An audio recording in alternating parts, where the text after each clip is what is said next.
Thank you for listening to the Business Sphere. Don't forget to share this episode and subscribe. Joining me today is speaker, teacher, and author, Peter Docker. He's the author of Leading from the Jumpseat and co-author of Find Your Why. Thank you for joining me today, Peter. John, it's an absolute delight to join you on your show. Thank you for having me. I know you're joining me all the way from the UK. I actually I went to school there in university for 1 year. My brother lived there for over 10 years, so I was a frequent traveler to London. So I am very exposed to the culture, the social systems, and some of the people there. And I have some really good, solid friends still living there from high school, university days. So I'm glad that you're from that part. And I'm very curious as to how did you become who you are today? So maybe share with the listeners a little bit about your backstory and how you became now an author, speaker, and teacher. Well, thank you for that, John. It sounds, by the way, like you're almost a local here, the time you spent in the UK. So it's great to connect on that basis too. So first of all, I'm old. I'm 59 years old. Yes. So, I've had a life which I feel extraordinarily privileged to have had because of the experiences that I've had. And really that started, I joined the Royal Air Force when I was around about 20 years old as a pilot. And I flew large aircraft, passenger aircraft, and then air refueling aircraft, which are dedicated giving gas away to fighter jets. And that was a journey. At the age of 25, I was flying our Prime Minister. I was one of the pilots selected to do that, which looking back, just kind of blows me away. I mean, how the heck I got into that place, I don't know. But anyway, I was promoted in my 25 years of my service in the Royal Air Force. I became a senior officer. I led people during combat during the 2003 Iraq War, which was a big leadership challenge for me. I was a negotiator for the British government as part of NATO when the Berlin Wall came down, negotiating with the Russians, which is kind of topical at the moment, I guess. And well, later on in my career, I taught at the UK Defence College on leadership. So I was a teacher there.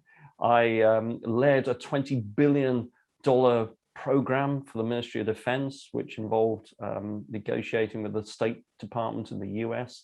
So many, many different things during my time in the Royal Air Force. But after 25 years, I thought there's more I can do. So I left and I joined a consultancy, nothing to do with flying and nothing to do with the military, but everything to do with people. And we worked in high-risk industries, in oil and gas, construction, mining, places where typically people sadly got killed or injured in their line of work. And what we did was help create cultures and a way of leading, which ensured everyone went home safe at the end of each day. And that was a wonderful experience. I spent about 3 years. I worked in the Middle East, in Kazakhstan, in Africa. So that was fascinating. But then I thought there's more I could do. And it was around about that time that the fellow Simon Sinek became famous through his TED Talk, Start With Why. And I reached out to him. And long story short, we connected and he invited me to help take his message around the world. So that's what I did for about 7 or 8 years. In the process, I, together with my colleague David Mead, we wrote with Simon the book, Find Your Why, which has done really rather well, sold about 500,000 copies. But after about 7 or 8 years, I thought there's more I could do. So I stepped away from Simon and I wanted to bring together everything I've learned. I've visited 93 countries.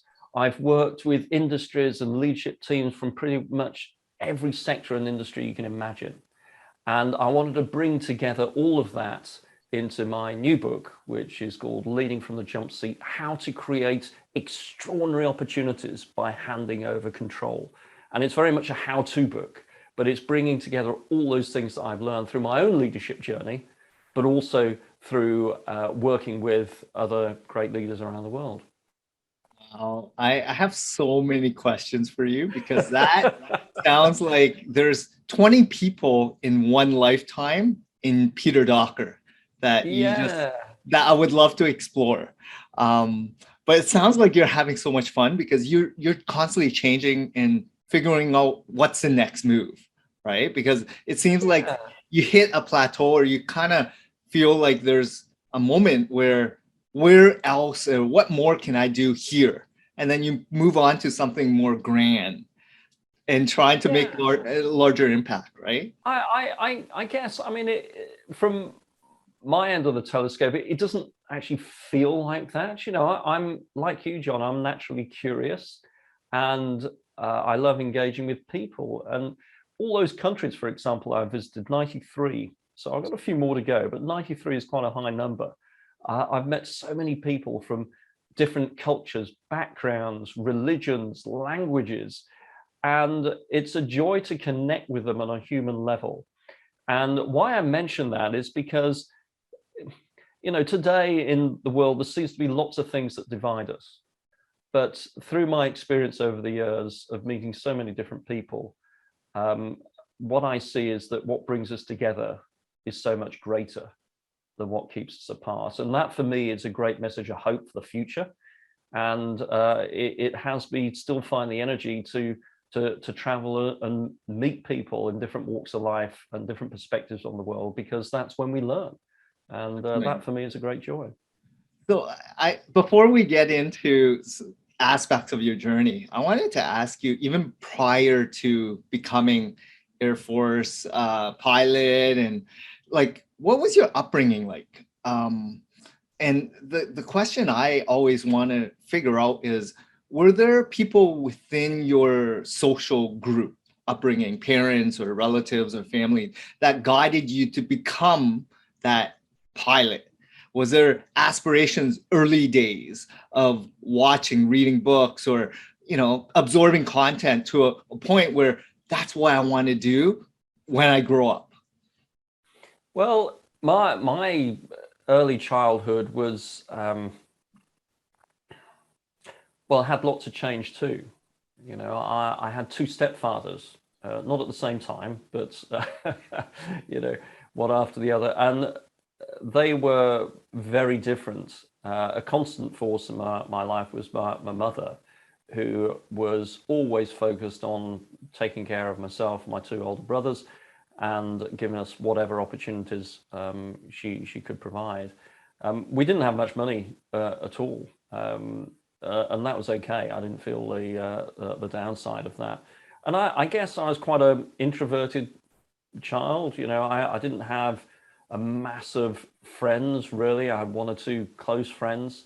And in fact, one of whom, Simon Marshall, I'm still in daily contact with, and we work together. So he's been a bit of a constant theme in my life too. But to answer your question, there are other people who really influenced me. And two in particular, by the name of Muriel and Frank.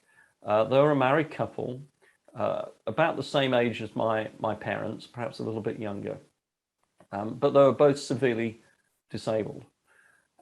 Muriel had been bedridden since the age of 16 when she caught polio, and her husband Frank, his service during the Second World War, fighting in the I think it was the swamps in Burma, the jungle in Burma, had given him really chronic arthritis, and he found it very difficult to walk. But these two people were so inspiring for me. You know, there was Muriel, for example, in constant pain, but to be in her presence just lit up your day. You know, just who she was being as a person. She never had any complaints. And she was always generous of heart and always thinking about the others in her presence. Likewise, Frank, yeah, he had difficulty getting around, but that in no way detracted from the difference he made at work and in other people's lives. And that was always, they were both a great influence on me. And I think my mother, the way we got to know them, my mother was what was called back then a home help or domiciliary care. And so that's how we got to know these people. And so my mother has always been in service. When I was young, I joined practically every youth organization you could name. I was a member of the Scouts, the Scouting movement, the Sea Scouts, the Air Training Corps, which has got a connection to the Royal Air Force, the St. John Ambulance Brigade. I did piano lessons. You know, you could tell which day of the week it was by the uniform I was wearing, right? You know, because it was a different uniform every day. And at weekends, I was cleaning them all and pressing, you know. So I was always part of organizations that somehow served. So when I went to university to study subjects that I thought would give me the best chance of getting a great job at the end, that would allow me to look after my parents, who had both lost their jobs and were pretty hard up. So I didn't want to be a burden on them. You know, I wanted to be in a position to help them, and that became one of the defining, deeply important things for me. But then halfway through my university degree, something else happened. It was 1982. Yes, I'm that old. 1982, and the Falkland Islands in the South Atlantic, which is a British territory, they were invaded by neighboring Argentina. And that really captured my attention, not from the point of view of politics. I didn't understand the politics there, but it just so incensed me that someone was imposing their will on others. And that was such a driving force for me that I actually chose to leave university mid-degree and join the Royal Air Force to become a pilot, because I felt by joining that organization, I would be part of a team that could help people who could not help themselves in future such situations. So that was then the start of my flying career. Wow. I mean, it sounds so extraordinary that there were people that, you know, were just so grounded, right? And when you look back, it's more like those people they didn't complain. They lived, they survived, and you have this ability to, you know, just be grounded, be fully present, right? And acknowledge that, you know, there's people worse off than you. There's people that are suffering, these are some of these traits that I've been trying to harvest to my child right now. Just letting him know how fortunate and lucky and grateful he should be, because there's people around the world because we're fortunate to be in the Western world and culture where we have water, food, needs, necessities, choice, abundance of resources, accesses. They are just surviving with bare minimums. And you know, this is a small percentage of the world population that we're living in, maybe less than 5%, maybe 2%, right? Where 90+% of the world don't have clean water, sanitary needs, and shelter. So all these things at a young age, you were able to see it. And then being that service focus, trying to figure out how you can serve others, which is more the impact part, where, you know, I feel learning this in your 20s, I didn't start learning this until I was mid-30s, right? But trying to figure that out. And that's why I feel like the people close to you early days made such an impact on how you became who you are today. I absolutely. I think, though, I wasn't fully aware of it at the time. And it's important to make that point, I think, because I wouldn't want to occur as someone who got this all sewn up right from an early age, because I haven't, you know, like everybody else, I'm just trying to figure it out. It's just that I chose to spend a little bit more time reflecting and thinking about these things and putting my thoughts and feelings into words, so as I could then act on them, you know. And that, I think, that is the important thing. And I just pick up on your point about, yes, we are very fortunate where we each live. Of course we are. And something I've learned as well is that our happiness is not connected to material things or money, not at all. It's a choice we make, and it is a choice that is directly connected, I think, from a clear understanding of what's deeply important to us as an individual, as a human being. What are those non-negotiables in our life? Having a clear understanding of that, and also using those things to be in service of others. And that is really fundamentally, in fact, that's where I started my book, asking the question, what is deeply important to you as a human being? I'm not talking about the latest iPhone or paycheck. No, what is deeply important to you? And I take people through that inquiry, because when we can understand what is deeply important to us, it acts as a reservoir for energy to take us forward when we're facing uncertainty or the unknown. It helps us to take that step forward. So there's a lot of things I want to ask you regarding those 25 years in Air Force. So let's now talk about that, because you were able to travel, be a part of certain conflicts and serve so many great nations, I'm sure, and people. Throughout those years, you were able to see a lot of human suffering and people that were in need, or people that were living better lives than you were at that time, because you were exposed to prime ministers and some royalties or whatever it may be. What did you like? Obviously, there's so many people that you were exposed to, but were there specific people that really triggered you to want to continue moving forward? Were there times of reflection where you're like, why am I doing this? Is this right for me? And was there people that push you to continue to pursue your bigger goal, whatever that was, at that time? Yeah. So there's quite a few points you raised there, John. So I'll try and touch on all of them. There have always been people in my life who've been the cheerleaders and encouraged me, whether it's my mother, whether it's my wife, now 34 years, Claire, or my friends that are closest to me, and I think we all need the cheerleader, the person who is the one who makes us feel they've got our back.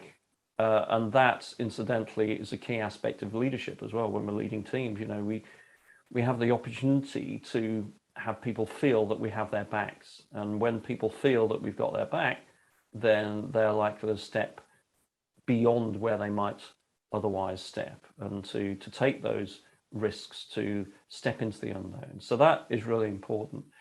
In terms of people, though, that I've met over the years in my military service, what immediately comes to mind is a story which I write about in the book. And this goes back some years now. I was flying a supply mission flight. I flew big aircraft, large, unarmed, undefended aircraft. And I was flying down to Freetown, Sierra Leone, on the west coast of Africa. And it was a time when the civil war that had been raging, it was such a brutal civil war, a fragile peace had been established. And the British forces had gone in to establish that peace. And what I was doing was taking in the next batch of British military people who would help to train the nationals on the ground to help maintain that stability. And I remember as I flew down to the airfield, I was the first of our aircraft to fly in. And as I circled overhead, I could see all the mortar craters on the ground around the runway. And we touched down and we taxied in, and there was rubbish everywhere, the craters everywhere. But I shut down the aircraft, the troops got off, and whilst the aeroplane was being refueled, I thought, well, I'm going to go up to the air traffic control tower because I'd like to talk to the controllers I was speaking to on the radio as I flew in. And so I walked up to the control tower, and it was the building itself was puckered with bullet holes. Most of the windows had been taken out, and I pushed through the doors, which were barely hanging onto their hinges, and walked up the staircase up to the top to the control tower. As I walked in, there were two guys, probably in their 30s, who took off their headsets. There were no other aircraft around, so they took off their radio headsets to turn to me and greet me. But then out the corner of my eye, I noticed this elderly woman. And she was sitting in the corner doing her knitting. She was probably the mother of one of the controllers. And when I walked in, she jumped up and she ran over to me. And she just hugged me. And she said, "Thank you. thank you, thank you. And at the time, I mean, I was pretty taken aback. I didn't immediately realize what this was about. But of course, she wasn't thanking me as an individual. It was the uniform I was wearing. And it was the peace that we'd been able to help bring to her country. And although she was old and pretty frail, you know, what struck me at the time is the hope that she represented. You know, she'd seen atrocities over the years of the war, where whole families were killed. But she had maintained that hope. And hope is so much more powerful than optimism, because optimism says, oh, it'll be over by the new year, whatever it is, or it'll change by the spring. And those times come and go, and often we're disappointed. But hope is an unshakable belief that there will be an after. And I've always remembered that, because I think it links directly to leadership. You know, particularly in times of uncertainty and change. And yeah, well, the world has changed considerably over the last couple of years and continues to do so. When we're leading others, we need to be that guardian of hope. Because when we maintain that hope, it creates a crucible of possibility where others can help use that hope to figure out what we need to do. What a great story. I mean, I look at what brands represent, what countries represent, what service people represent. I mean, you being a part of servicing, you know, that great nation that you represented. I mean, when people are at their last straw, I mean, you look at turmoil, civil wars, or what's going on in the world today, unrest, that's all they have, hope. They're looking for ways to, you know, get out of the main situation, to have a better life for not just themselves, but the next generation, their families, their peers. Yeah. And just to give you a perspective, my parents left the Vietnam War to come to Canada. So I completely understand their sacrifice. I understand what had to go through. And I was able to go back to Vietnam a couple of years ago with my mom to see how it was, because we went to some of these war museums and she didn't even want to go to them, but I wanted to. And she, you know, for her, I get it, because she probably lost a lot of friends and people during that time.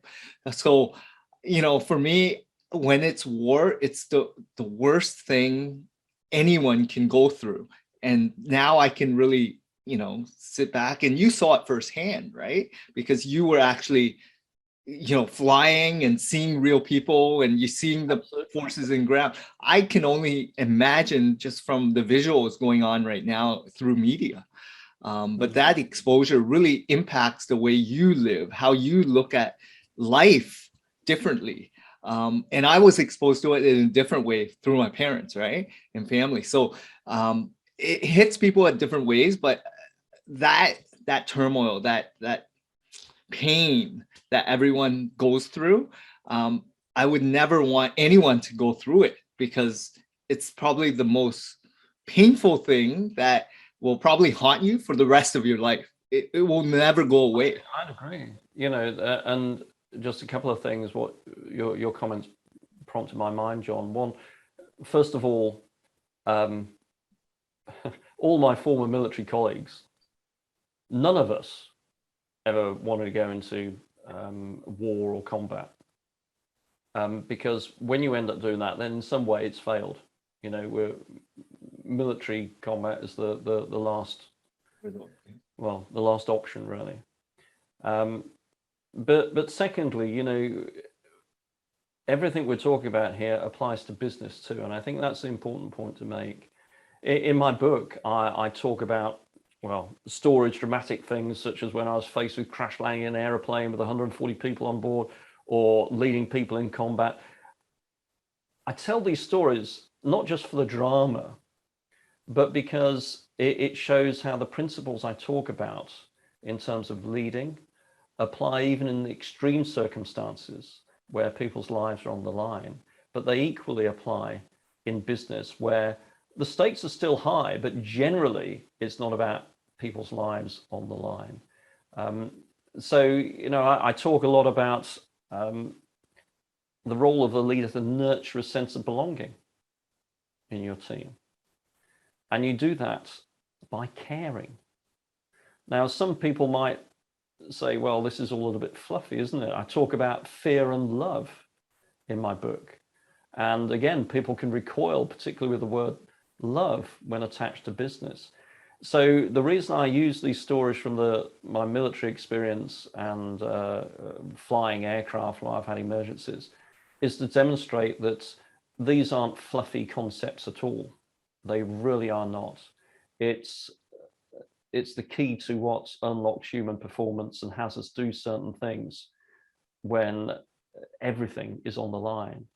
And it applies just as much in, should we say, everyday life as it does in those situations.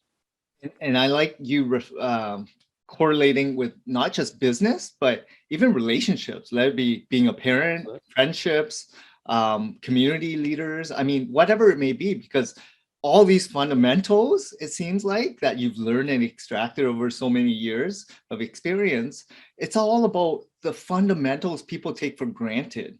You know, if you really care, you're actually present, you listen, and you want to help others, that's what it's all about. When you're a parent, you'll do anything, sacrifice. You're going to take the bullet. You're going to do whatever it is for your child, right? You're going to not even eat and drink or whatever it is because your child needs it, right? Like whatever it is.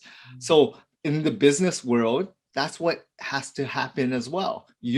Most people don't come from a lot of money to be running a business. You probably have to sacrifice something to get there. And in that sense, you probably have to sacrifice time or pay or whatever it may be, right? Away from your loved ones for a short term, hopefully. So all these things make sense the way you're explaining it. Well, just building on that, John, you know, everything we do in life, everything is driven by one of two things. Everything that's important to us is driven by one of two things. It's either driven by fear or it's driven by love. Now, I'll come back to the love thing because in business, people do get a bit twitchy when I mention that word, but let's deal with fear first. Fear raises its head when we sense that our life is on the line. Yeah. And that's good because it has a step back from the oncoming car that we didn't see until the last moment. You know, it saves our life. But fear, well, it raises its head in other circumstances too. Fear is triggered when we sense that our livelihood, our status, or our reputation is on the line. And when those three things are triggered, fear is much less helpful to us. Because in those circumstances, when our livelihood, status, or reputation is on the line, fear can show up as, well, first of all, we close down. We're not thinking about other people. We're thinking about ourselves.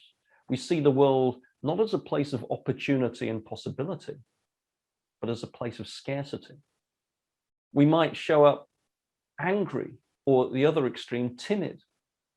None of these things are helpful to us in those moments. And worst of all, our ego can come to the fore. And that's where it all becomes about me. Ego is Greek for I. But here's the thing, we always have a choice. And that choice is instead to source ourselves from love. And the way we do that is by seeing fear as a warning flag to prompt us to make that choice.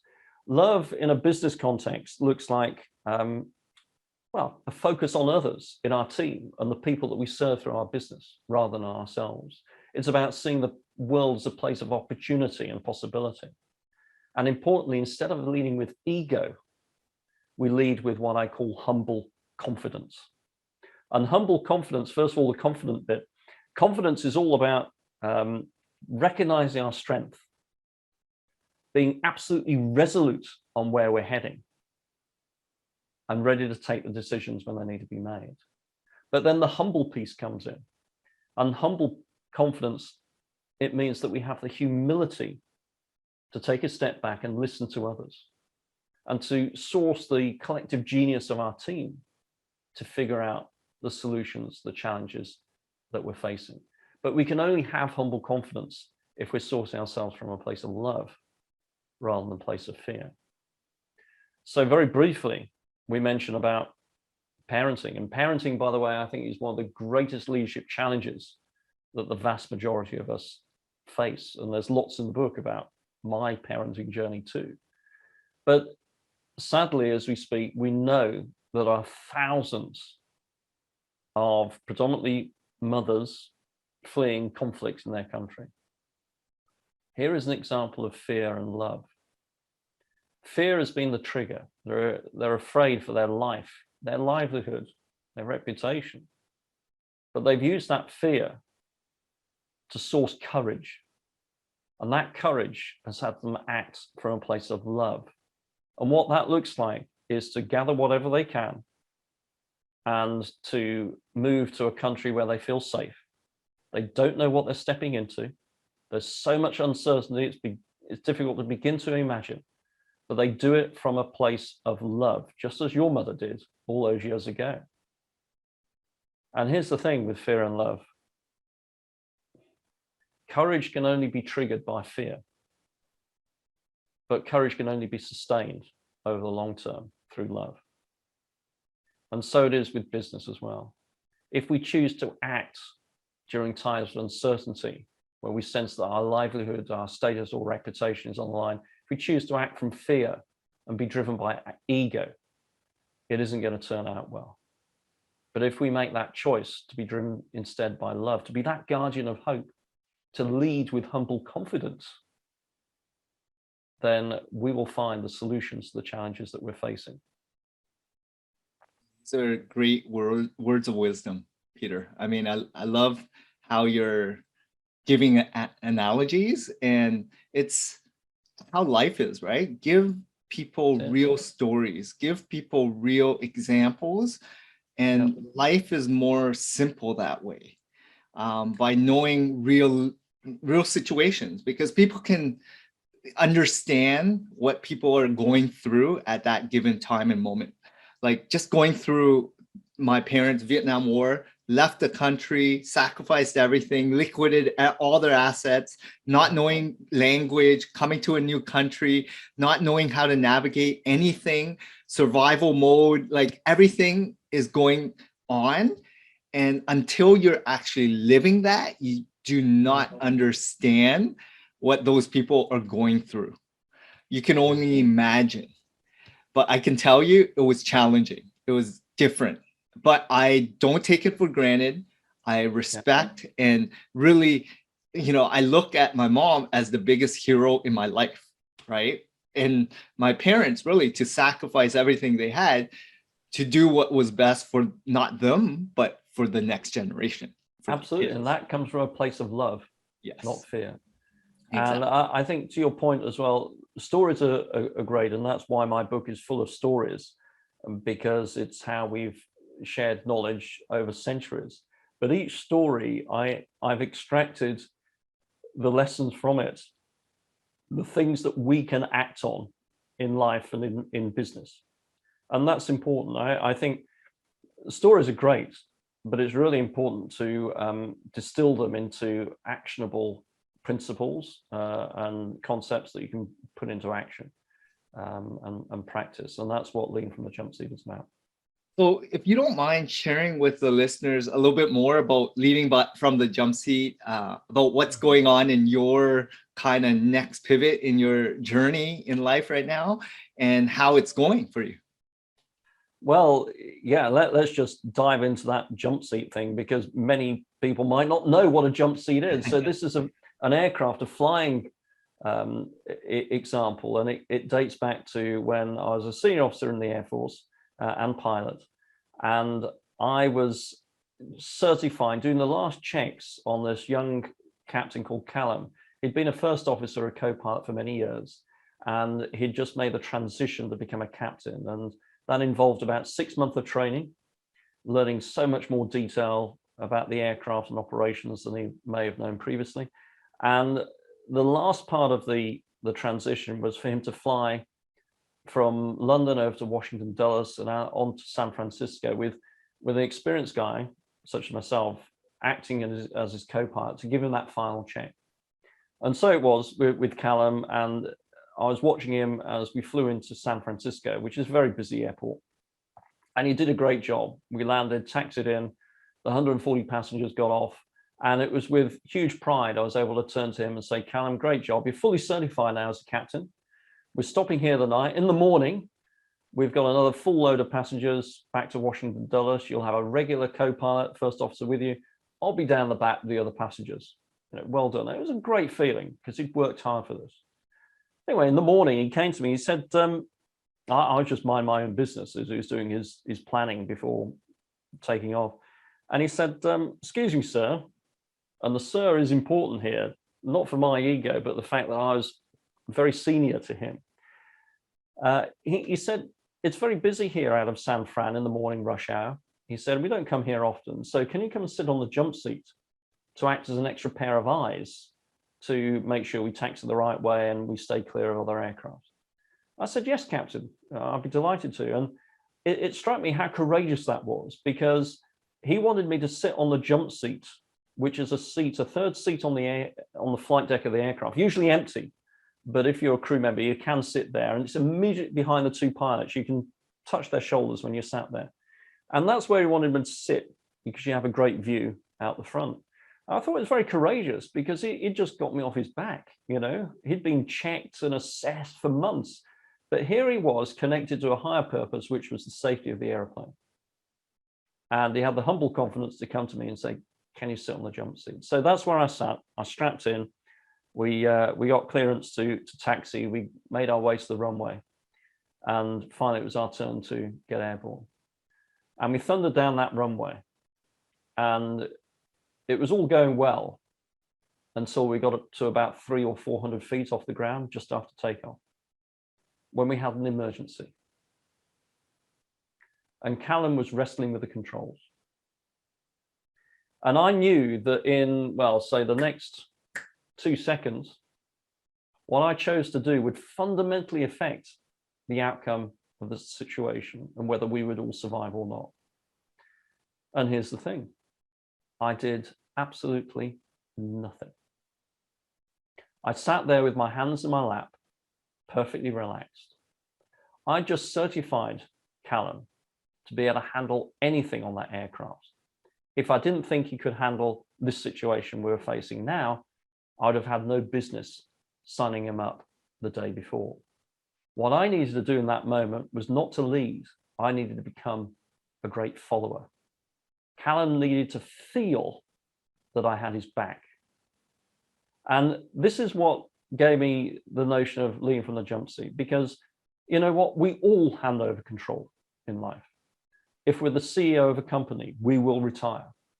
If we're a team leader, we'll probably move on to another team. And yes, even as a parent, our kids eventually grow up, leave home, and start to lead their own lives. So handing over control is inevitable. Leading from the jump seat is all about how can we lean into that intentionally? How can we prepare our people, lift them up, so when the time is right, they can take the lead? And jump seat leadership is not about retaining or growing our own power. It's about empowering others. So that was the story that prompted the title of the book. Clearly, I'm talking to you now, so it all worked out okay, John, but you can read the detail of it in the first few chapters of the book. So that's been my focus and continues to be my focus now. The book came out in October of last year. So I'm delivering keynotes on it around the world, virtually and in person, thankfully, these days too, and also running workshops. And at the moment, I'm developing a course that other facilitators will be able to deliver to be able to scale this way of leading across big companies too, where there just isn't time for me to be able to do run workshops for everyone. So that's the focus right now. That sounds like so much fun. I mean, I look at how you put that into a story and make it realistic, because as a business owner, I'll give you my example. First couple of years, do everything yourself. You hire a management team. You try to get them to delegate. You try to teach them, grow, let them make mistakes. And then eventually you want to have a business that runs on its own, so that you can focus on doing what you love and, you know, have some freedom, because you put so much time and effort into growing this business, right? So in order to scale, you need to not be hands-on. You need others, just like you're talking about, to amplify, to scale, to reach other people and do majority of the work, because one person can only do so much. But if you have a fleet of hundreds of people doing it on a larger scale, hitting as many businesses or consultants or organizations, you're at a much better part of growing your business, really. Of course, and you know, to take the flying metaphor forward, you're not going to be able to go very far or go to many places if you've only got one pilot. You've got to have lots of pilots who can deliver in the way that you want them to deliver, to carry forward what's deeply important to you. So everything in the book, it's a how-to guide. So I describe through the stories and then give people the tools and techniques to be able to create an environment where people step up, take responsibility, where they begin to lead, and we can take more and more of a step back. And it's about, well, when we do that, you see, John, it's not just about handing over when we take a step back. It turns out that when you put into practice everything that I've written about, you create an extraordinary team and performance right here and right now. It helps us to lead when we don't know the answer, and for us to see that not as a weakness as a leader, but as a strength. Because I go into this in some detail, leading when we don't know the answer does not come naturally to people. You know, the reason that we've been promoted or started our own business is because we do know the answer to the problem that we're trying to solve, you know, the big problem, the big thing that we're trying to bring to the world. And so it's actually quite hard to let go. But I can tell you that when you do let go and you can put your hand up to your people and say, look, I really don't know the answer to the situation we're facing, but let me tell you a reason why it's so important. We've got to figure it out. And then you're in service to your people, creating that environment where they can learn their way through to the solution. And you are no longer the constriction in the pipe, because if progress depends on you knowing the answer as a senior person, you are the limiting factor. So in the book, there are lots of examples of real-time examples. I talk about the space program, about NASA, about Apollo 13. I give lots of business examples, so as you can see how this plays out in the real world, and then how to do it yourself. So yeah, I'm proud of the book because I know that it's helping people right now to be better leaders than I ever was. Amazing. Peter, it sounds like you're having so much fun with this new journey of yours, your new business yourself, right? Because this is a business of your own that now you're starting and amplifying and speaking and creating a kind of workshop, and you know, that's a journey on its own as well. It is. I mean, I established my business back in 2007, but I've always had businesses. In fact, I've started a new business to publish this book. I've started a publishing company. And that was a deliberate choice.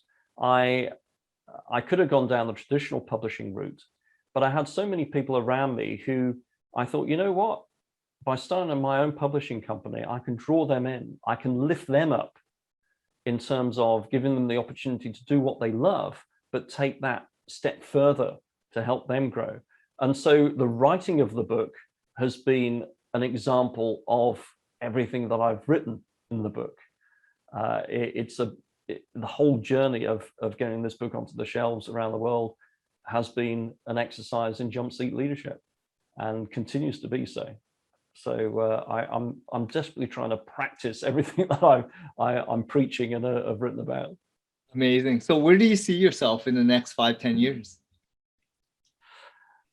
In the next 5-10 years, I hope that the people that I work with, and I call it